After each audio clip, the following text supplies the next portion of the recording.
Now, great news. Britain is going to bounce back. Hooray! That's according to the Prime Minister Rishi Sunak, who's come out fighting in the face of growing discontent within his own ranks. Again, over the weekend, it was revealed a group of right-wing MPs are plotting to oust Sunak before the next general election, touting the leader of the House of Commons, Penny Mordaunt, as the replacement. You remember Penny, the lady who carried the sword at the King's coronation. You could argue she's strong and stable.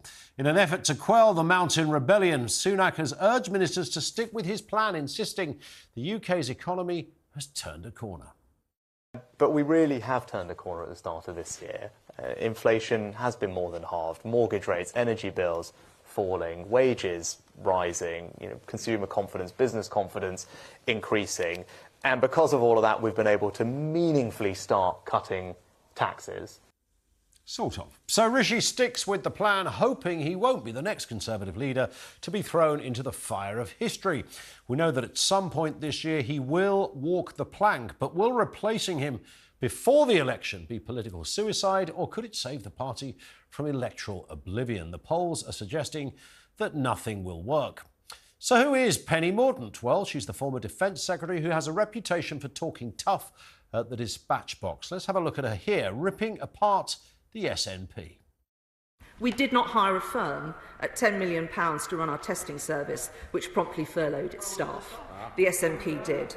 We didn't offer firms that offered PPE to NHS Scotland. We did not ignore them. The SNP did. We did not provide guarantees to a company to the tune of £5 million per job to be secured. Yes, £5 million per job, and then failed to secure those jobs. The SNP did. All effective stuff, but the question remains, just how Tory is she really after her campaign to become Prime Minister in 2022 was derailed by fellow right-wing darling Lord Frost in this very parish. He accused her of not being across her briefs, and she also lost support from those further on the right of the party for not holding strong enough views on trans people. So as the Conservatives plot once again to oust their leader, can anyone save this party from electoral wipeout? We're asking that question as to whether Penny Mordaunt is the person to save the Tories. Our lines are open, 0344 499 1000. We're joined by Henry Hill, Deputy Editor of Conservative Home. Good to see you again, Henry. I mean, it's kind of a bit of a carousel at the moment, isn't it? This story comes around it's a Monday this week. I think last week it was Tuesday, the week before it was a Thursday. It's a leadership challenge, or a potential challenge again. As I understand it, and I'm sure you can put some meat on the bones here, supposedly the right wing of the Conservative Party are not particularly enamoured with Penny Mordaunt, but if they can fire her up to stand, that means there's a contest, and then if there's a contest, they can put their man or woman in. Yeah, in theory. I mean, basically, the Conservatives are really hindered by the fact that that's the phrase "the stalking horse," right? Yes. And it's entered the Tory lexicon in the 1990s because of this tactic that was used against John Major. The Tory leadership rules have completely changed since then, so it's no longer really a thing that you can do. True. But there is still this concept that you can have a stalking horse candidate. The problem that this discontented minority of MPs have, well, they're all discontented, but the minority that want to change leader have, is that none of the people who are serious about standing for leader want to do it before the election. Because all that happens then is that they own the defeat. And when you Google on Wikipedia 2024 election, it's their face on it, right? Yeah. So all of them are preparing for Rishi Sunak to lose and then to win the subsequent leadership contest. So you've got this bizarre situation where MPs on the right of the party, who, as you say, do not like Penny Mordaunt, she is not a right-wing MP, are latching onto her as just someone they think they can maybe persuade to go for it. But I don't think if she has any sense that she'll put her head over the parapet. I mean, unless... The only thing that goes against that theory, as you rightly say, because if you will be the next person that owns the defeat. But if you're fiercely loyal to your party, you might go, I'll take that, because what I can do, and what many supporters of Mordaunt would say is, well, look, she's probably still not going to win, but boy, she'll limit the damage that's going to be caused. She will do better than Rishi Sunak.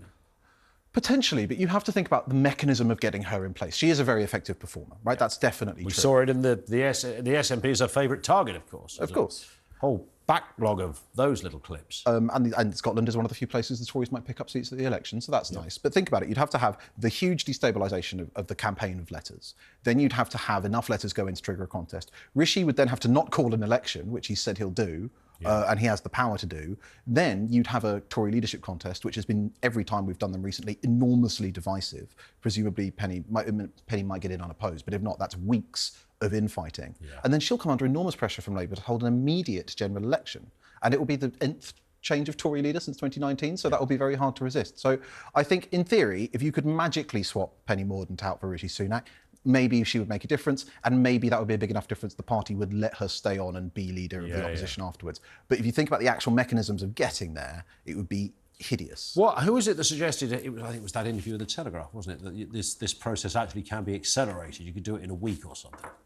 Well, you can, but everyone has to sort of agree and want that to happen, right? And also, if you do that, one, if it's uncontested, it can be done in a week, essentially, because the person who comes second, the MP rounds can be done day to day to day, and then if the final two, the second one steps down, you don't have to have a member's ballot. But if you have a member's ballot, that necessarily has to take time. You have to have a campaign. You have to have them make their case to the membership. So it's only if you could agree basically a stitch up for Mordaunt that it would work. One of the problems as well that Rishi Sunak has, I mean, just looking at some of the clips we were playing there, he's now beginning to look ridiculous and talking about this is our bounce back year.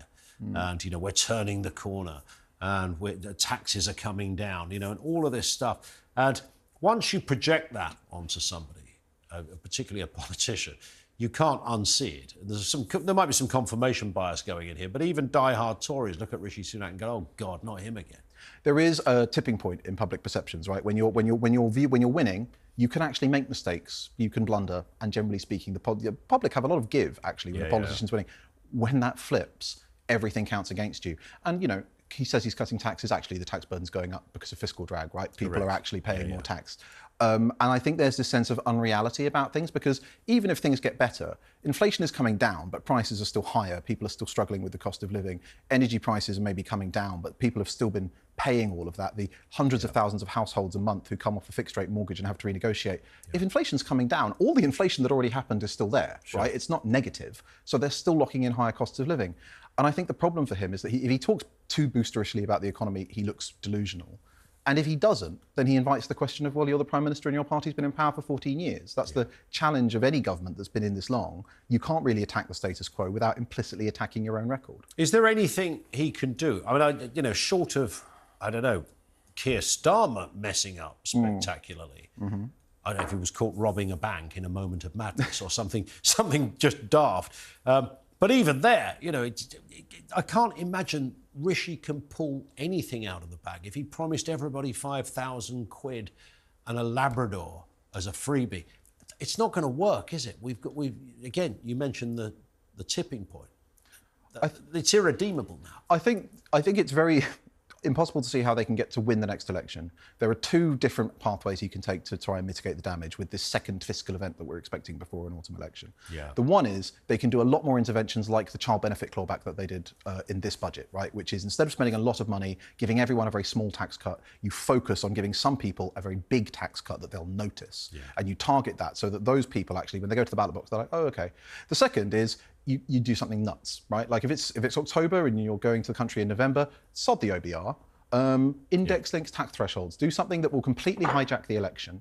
And then, the OBR will scream their heads off, but all of a sudden Labour's having to fight an election on the defensive, and you might save a bunch of seats. But there's nothing that will win from here. We might ask the question, how many free Labradors would it take for you to vote for Rishi Sunak? And they're not cheap.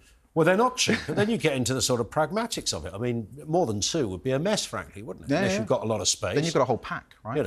I mean, how would this even play out? Are there even enough Labradors? If you have them draw sleds, that's green transport. That's a good point.